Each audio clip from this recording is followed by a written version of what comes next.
We all know professional players are amazing at the game. They are on another level, and it feels like they're playing a different game than us. But what is it exactly that makes them a pro? Welcome back to Esports Driven, and in this video we'll break down for you what makes a professional player and the things we can do to become like them. Without further ado, let's get into it. Before we reveal what qualities pro players have, we need to know that there are two main skill categories to focus on, that being mechanical and practical skills. What are those? Well, simply said, mechanical is related to your skills of using any sort of tools, like your mouse and keyboard in this case.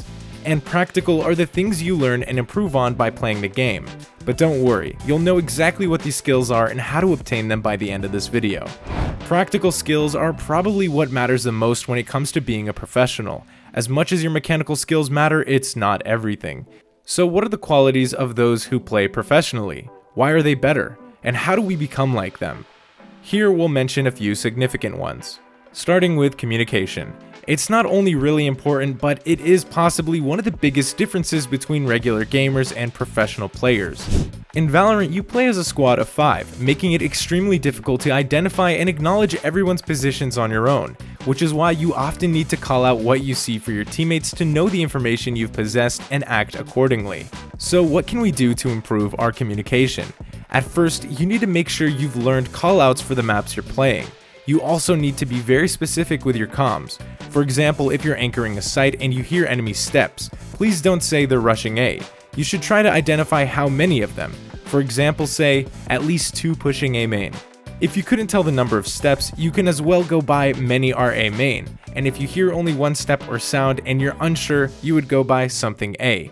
Being specific with the information you give can lend your team the upper hand in the match, as rotations and decisions will be made based on what you say and see. Pros often give very precise information, calling everything they see. Make sure to keep your calls short and accurate for your teammates to be able to comprehend it and act according to it as quickly as possible. Unlike what many people think, crosshair placement is probably more important than your actual aim. Chances are, if you walk into an enemy's crosshair while they're ready for you, you'll get tapped. No matter how much better your aim is, crosshair placement makes the movement you need to do with your mouse so much easier and minimal, resulting in faster responses and consistency. You should always try to aim where the enemy's head will be. Try to hop in the range and walk through the spike defusal practice. Make sure to keep your crosshair on head level throughout the movements you make with your mouse, and practice it over and over. It is quite hard to nail perfect crosshair placement, but it's worth spending time practicing as it'll make a difference in many of your duels. A good way to attempt to fix your crosshair placement in game is, whenever you find yourself looking at the map to collect info, look back and see if you've been aiming at the ground or kept it towards the head. Another great way of practicing crosshair placement is to play a lot of deathmatch, since you can encounter many enemies in a short period of time and you won't have to worry about abilities or strategy. Make sure to always consider the angle differences, as someone who peeks close to the angle will not be on the same level as someone who peeks farther from it. Depending on how you read the enemy's movement, you'll be able to place your crosshair where you anticipate their head will be. Did you know that there's a good factor which can determine how good you perform regardless of how good you are? Yes, that is mental and confidence. Best players are often very confident in their plays. Their mental is steady. They keep focusing on their goal even when everything is going against them. Frustrating rounds in games happen to all of us. Allowing it to get to your head will only throw you off your main goal, which is to win the game. Take FPX as an example. They're a team that has been through the hardest circumstances this year. They won Challengers EMEA and were not able to attend Masters due to visa issues. Truly heartbreaking. They've made it again to the next event with a substitute and won it all. It goes to show that as far as you keep yourself well structured and not let frustration or disappointment go through you, you'll be able to perform at a higher level. It goes without saying that mechanical skills matter a lot. There are many talented players who stand out because of their impressive plays. We all want to reach a level where we achieve excellence in our mechanics. So what can we do in order to acquire that? Reaction time is one of the most important factors, as it's normally involved in everything. But what is it? For Valorant, reaction time is the time you take before making a response to an event that's happened. Most professional players have extraordinary reactions and reflexes.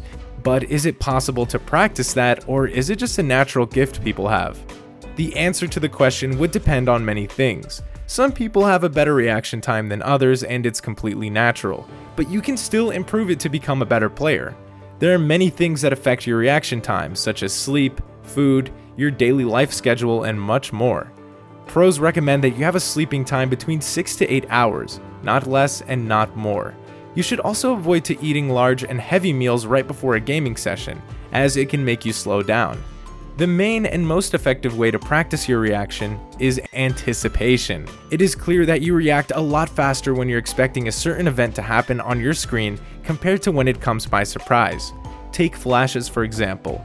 Expecting a breach to flash you at a certain time is going to help you a lot at dodging it compared to if you weren't expecting the flash at all. In that case, you'll have a much harder time dodging it. Another thing that makes pro players stand out drastically is their movement, from counter-strafing and bullet dodging to agent-specific movements. Counter-strafing is a known technique that all professionals have been using ever since the release of the game. It's where you try to strafe in between your shots so that you can achieve accuracy, but maintaining constant movement, making you incredibly hard to shoot. There are two main ways to counter-strafe, one being pressing A or D and letting go. Wait for your weapon to reset and then shoot it and move to the opposite side. Or commonly you can use A or D and immediately press the opposite key to stop your momentum and give yourself accuracy. It should look something like this. Constant strafes while maintaining gun accuracy. Most pros benefit from having this skill compared to other players who don't use this technique, making them an easier target to shoot. Aim is the most spoken about factor of any first-person shooter game, which is fairly understandable, but how do pro players aim? Most professional players have been playing first-person shooters for years on end, and most of them have a very strong aim routine which usually includes specialized training software like Aim Labs or Kovacs. If you are struggling to get out of your rank and you currently don't have an aim training routine, you should definitely consider spending 30 minutes per day training your aim. You'll see a huge improvement in your games after a few weeks. Commonly, pro players use the in-game range in deathmatch to warm up and practice their aim. For example, Enzo and Alfager from Fnatic always play deathmatch together. A known trick that is often used by pro players is training before going to bed. As from Alfager's experience, playing deathmatches and practicing your aim before you sleep helps your brain memorize the hand movements better, thus improving your mechanical skill faster. One of the most important things when it comes to aiming is consistency.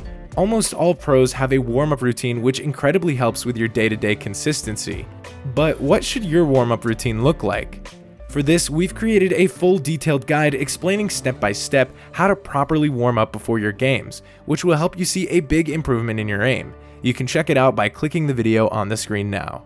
If you enjoy our content, feel free to subscribe. Thanks for watching, and we'll see you in the next video.